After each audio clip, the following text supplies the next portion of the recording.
I grew up in what I would call survival mode. When you're in survival mode, your focus is on getting through the day in one piece. And when you're in that mode at 5, at 10, at 15, there isn't a lot of space for words like community, for words like us and we. There's only space for I and me. In fact, words like us and we not only sounded foreign to me at 5 and 10 and 15, they sounded like a lie. Because if us and we really existed, if there was really someone out there watching and listening and caring, then I would have been rescued by now. That feeling of being singular and different and alone carried over into my 20s and into my 30s. When I was 33, I started working on a TV show that was successful, not only here in the States, but also abroad, which meant over the next 4 years, I was traveling to Asia, to the Middle East, to Europe, and everywhere in between. And in that time, I gave thousands of interviews. I had multiple opportunities to speak my truth, which is that I was gay. But I chose not to. I was out privately to family and friends, to the people I'd learned to trust over time, but professionally. Publicly, I was not. Asked to choose between being out of integrity and out of the closet, I chose the former. I chose to lie. I chose to dissemble. Because when I thought about the possibility of coming out, about how that might impact me and the career I'd worked so hard for, I was filled with fear. Fear and anger, and a stubborn resistance that had built up over many years. When I thought about that kid somewhere out there who might be inspired or moved by me taking a stand and speaking my truth, my mental response was consistently, no thank you. I thought, I've spent over a decade building this career, alone, by myself.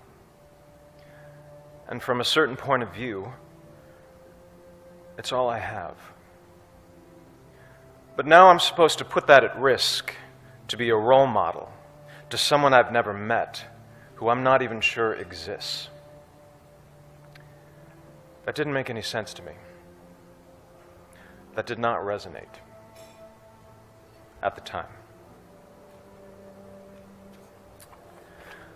Also, like many of you here tonight, growing up I was a target. Speaking the right way, standing the right way, holding your wrist the right way. Every day was a test, and there were 1,000 ways to fail. 1,000 ways to betray yourself, to not live up to someone else's standard of what was acceptable, of what was normal.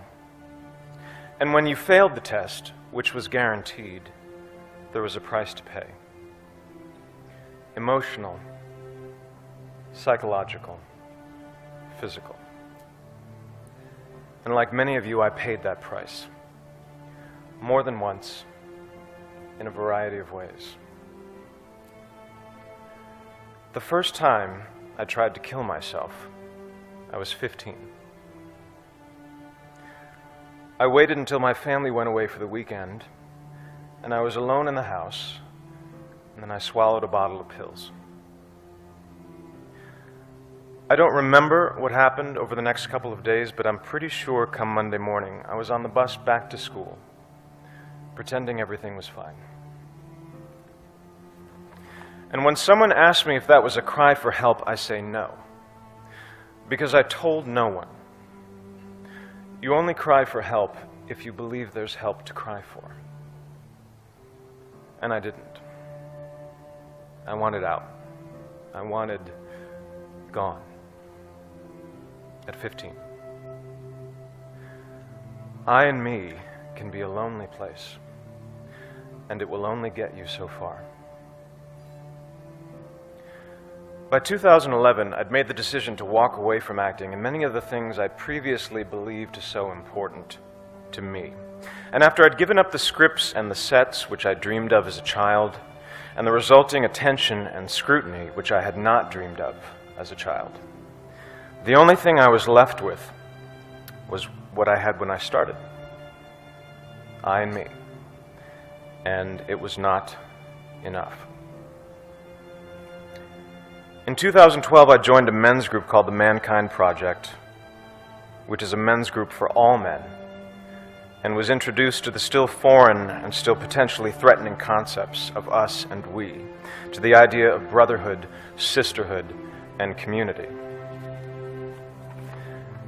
And it was via that community that I became a member and proud supporter of the Human Rights Campaign.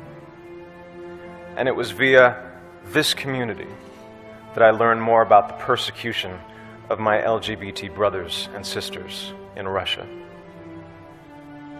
Several weeks ago, when I was drafting my letter to the St. Petersburg International Film Festival, declining their invitation to attend, a small, nagging voice in my head insisted that no one would notice, that no one was watching or listening or caring. But this time, finally, I knew that voice was wrong. I thought, if even one person notices, this letter in which I speak my truth and integrate my small story into a much larger and more important one is worth sending. I thought, let me be to someone else what no one was to me. Let me send a message to that kid, maybe in America, maybe someplace far overseas, maybe somewhere deep inside, a kid who's being targeted at home or at school or in the streets, that someone is watching and listening and caring. That there is an us, that there is a we, and that kid or teenager or adult is loved. And they are not alone.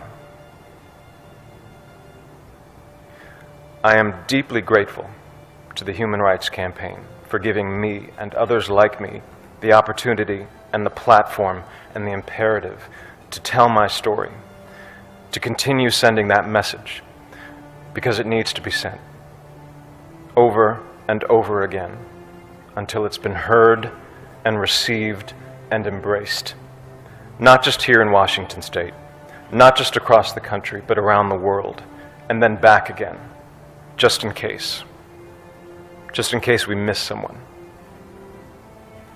Thank you.